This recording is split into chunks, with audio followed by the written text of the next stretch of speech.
Global warming, or why we'll all be dead in 2030.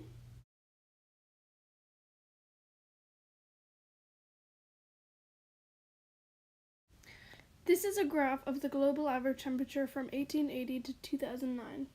As you can see, it's definitely rising. However, if you look at the temperature numbers, actually, it only rises about 1 degree. So why is that such a big deal? Well, just a small change could have a huge impact on the atmosphere, geosphere, hydrosphere, and biosphere of our planet. Why is this happening? Here's a reason: greenhouse gases. One reason that there's more greenhouse gases is overpopulation, another is factories, another is deforestation. They're all our fault. Just so you're aware, greenhouse gases are gases like methane and carbon dioxide that let energy enter our atmosphere but not exit. And when we breathe out carbon dioxide, which is a greenhouse gas. And since our numbers are always increasing, that's pretty bad. Factories are also producing carbon dioxide, and we don't care about it because all we care about is money, like the selfish humans we are. Also, there's deforestation, which is where we chop down a whole bunch of trees, and trees take in carbon dioxide and breathe out oxygen, which is really good for the environment, but we just keep on chopping them down, which is very bad.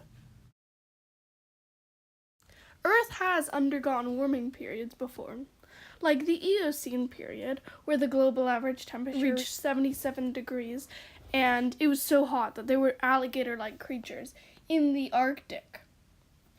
However, we're not at 77 degrees yet. We're at about 55 degrees, but still, we don't want that to happen.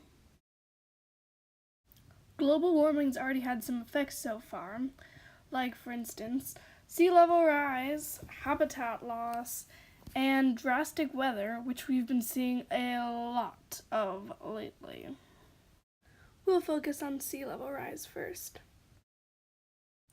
Here's a graph showing the sea level rise since 1993. And you may be wondering, how can warming cause the sea level to rise? Well, when ice melts, then it goes into where? The sea. So that's why it's rising. Also, warmer water takes up more space, so there's that too. And what happens when the sea level rises? Floods.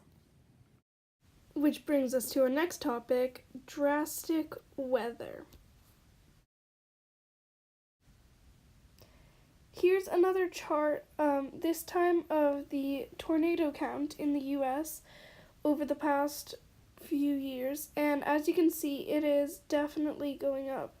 And also, just looking back at the year and all of the other natural disasters, it's needless to say that there's a lot of bad weather, drastic natural disasters happening. And another topic, habitat loss. I'm sure you've all heard about the polar bear losing its habitat because all of the ice is melting. But the polar bear isn't the only animal. Salmon are also losing their habitat because if the water in a river becomes too warm for young salmon, then they will die. And those are just a couple of animals who are affected. And so all of these things combined and a lot more are going to be the end of the human race in about 2030 or maybe earlier, unless we do something about it. Here are a couple ways to prevent our extinction. Number 1, use solar power, because it's much more healthy for the environment. Number 2, use your bike or public transit like a bus or train instead of a car, since a car emits carbon dioxide. Number 3, since cows fart methane, you might want to think about eating a little less steak and other cow products.